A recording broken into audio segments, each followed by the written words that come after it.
রথযাত্রায় ঘটে গেল বিপর্যয়। জগন্নাথের রথের সামনেই চাপা পড়ে মৃত্যু 3, আহত অনেকে।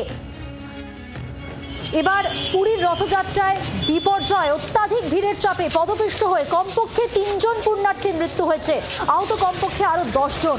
জগন্নাথের মাসির বাড়ি পুরীর শ্রী গুন্ডিচাঁদ মন্দিরের কাছে রবিবার ভোরেই দুর্ঘটনাটি ঘটে। জানা গিয়েছে জগন্নাথ দেবের রথ নন্দীঘোষের চাকার সামনেই বিপর্যয়। মন্দিরের কাছে জগন্নাথ দেবের রথ পৌঁছতেই হুড়োহুড়ি পড়ে যায় ভক্তদের মধ্যে। ভিড়ের চাপে বেশ কয়েকজন পড়ে যান, আর তাদের মধ্যেই 3 জনের মৃত্যু হয়েছে, আশঙ্কাজনক 10। कल रात 2-3 बजे तक हम भी मंदिर के पास थे, लेकिन जो व्यवस्था थी वो व्यवस्था ठीक नहीं थी। जेन्युइन साधारण आदमी जो जगन्नाथ 3 रथ का दर्शन करके घूम के आते थे, उनको दूर रास्ते छोड़ता था एग्जिट करने के लिए। लोग सोचते थे इतने दूर क्यों चल के जाएंगे एग्जिट के लिए, उधर से ही रिटर्न करके चले थे। एक रास्ता रह गया जहाँ से एंट्री होते हैं वहीं से एग्जिट होते हैं, जिसके वजह से रात को लोग भीड़ बढ़ता रहा एवं ट्रैफिक में व्यवस्था भी बहुत गलत था, क्योंकि अनऑथराइज्ड पास गाड़ी बहुत मात्रा से मंदिर के पास आता रहा रात भर।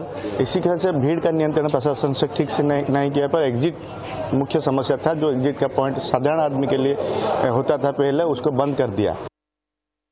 প্রতিনিধি সৌমেন ভট্টাচার্য রয়েছেন আমাদের সঙ্গে টেলিফোন লাইনে। সৌমেন, এত বছর ধরে ধারাবাহিকভাবে হয়ে আসা একটা অনুষ্ঠান, পুরীতে এত জনপ্রিয় একটা অনুষ্ঠান, সেই সময় এইরকম একটা মর্মান্তিক ঘটনা যেখানে 3 জনের মৃত্যু হয়েছে, 10 জন আশঙ্কাজনক। পুলিশ কি বলছে? ওই মুহূর্তে ভিড় নিয়ন্ত্রণ করা গেল না কেন? দেখো, এখনো পর্যন্ত যেমনটা জানা যাচ্ছে যে রবিবার ভোর রাত্রিবেলা যখন গুন্ডিচা মন্দিরের কাছে রথ পৌঁছেছে, এবং যেমনটা রীতি অনুযায়ী কিন্তু আজ কিন্তু সন্ধে পর্যন্ত গুন্ডিচা মন্দিরের সামনেই রথে কিন্তু সজ্জিত থাকবে ঠাকুর, এবং সেই দেখার ভিড় লোকাল প্রশাসনের পক্ষ থেকে যেমনটা জানা যাচ্ছে যে প্রচন্ড পরিমাণে মানুষজনের ভিড় কিন্তু ভোর থেকেই সেখানে জমায়েত হতে থাকে, এবং পরবর্তী সময় মানুষের কিন্তু হুড়োহুড়ির চোটেই কিন্তু পদপিষ্ট হয়ে 10 জন আশঙ্কাজনক অবস্থায় হসপিটালে ভর্তি, এবং তার মধ্যে 3 জনের মৃত্যু হয়েছে যেমনটা খবর পাওয়া যাচ্ছে, যার মধ্যে 2 জন মহিলা, 1 জন পুরুষ রয়েছে। এবং ইতিমধ্যেই প্রশাসনের পক্ষ থেকে যেমনটা জানা যাচ্ছে যে আরো বেশ কয়েকজন কিন্তু আহত রয়েছেন।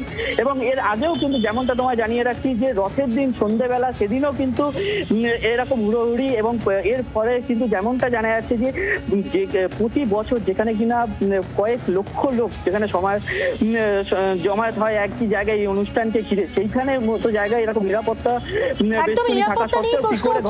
ধন্যবাদ সৌমেন, তোমাকে কথা বললাম প্রতিনিধি সৌমেন ভট্টাচার্যের সঙ্গে। বাংলার আওয়াজ, বাঙালির আবেগ, জি 24 ঘন্টা।